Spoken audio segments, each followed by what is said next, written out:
Tanungin mo ang kahit sino kung kumusta siya. Madalas ang sagot, pagod. Pagod kahit nakatulog. Pagod kahit wala namang mabigat na trabaho. Ang tanong, normal ba talaga ito?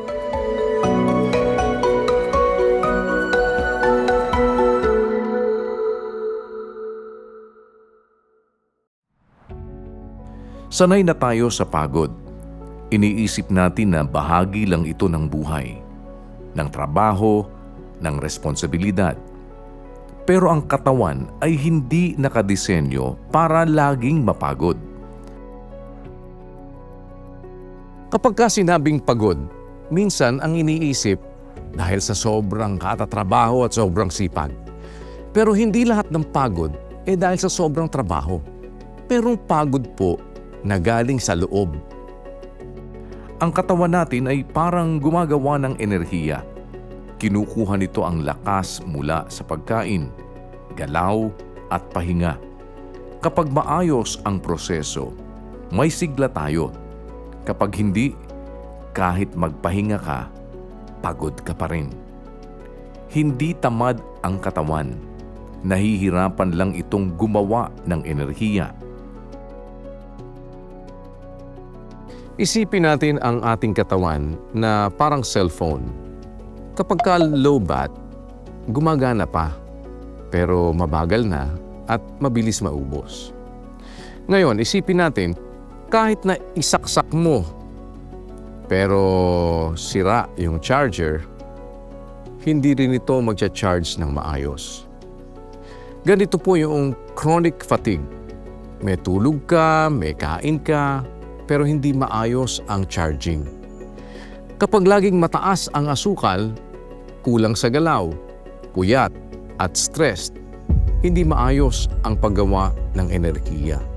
Kaya kahit magpahinga ka, parang hindi pa rin palagi sapat. Ang problema, hindi po sipag sistema. Kadalasan kasi ng pagod ngayon ay malaking kinalalaman sa ating lifestyle, no?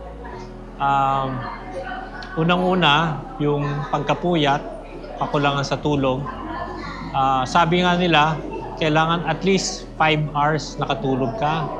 Ideally, 7 to 8 hours, no? Tsaka madalas tayong kain ng kain, malakas tayong mag-carbohydrates, pero hindi natin nagagamit, no? Ang lifestyle natin, kulang tayo sa exercise, kulang tayo sa paglalakad, no? Ang nangyayari na overweight tayo, bumibigat yung katawan natin. At yung ating cardiac capacity para mag-exercise ay bumababa.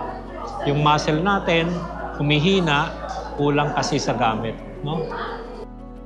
Ipinapakita ng mga pag-aaral na ang chronic fatigue ay kadalasang konektado sa blood sugar imbalance, insulin resistance, mahinang kalidad ng tulog, at tuloy-tuloy na stress.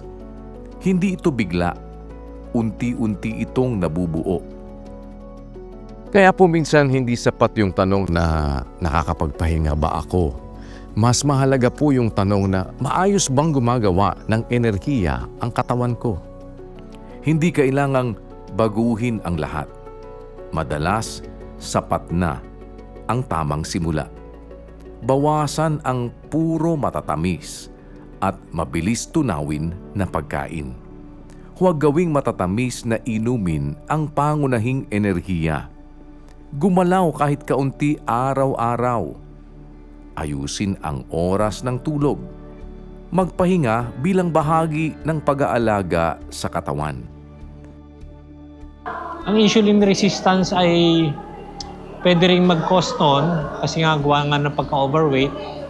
At saka pagka tumataas na sugar mo, nagkaka-diabetes ka, ang tendency mo, magkulang ka rin sa mga minerals kagaya ng potassium.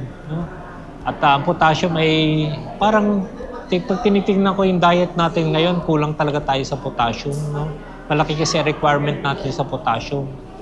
Hindi natin na-acquire kaagad, nakakain sa ating mga pang-araw-araw na diet. No? Ang pagod po ay hindi kahinaan. Minsan, ito ay paalala.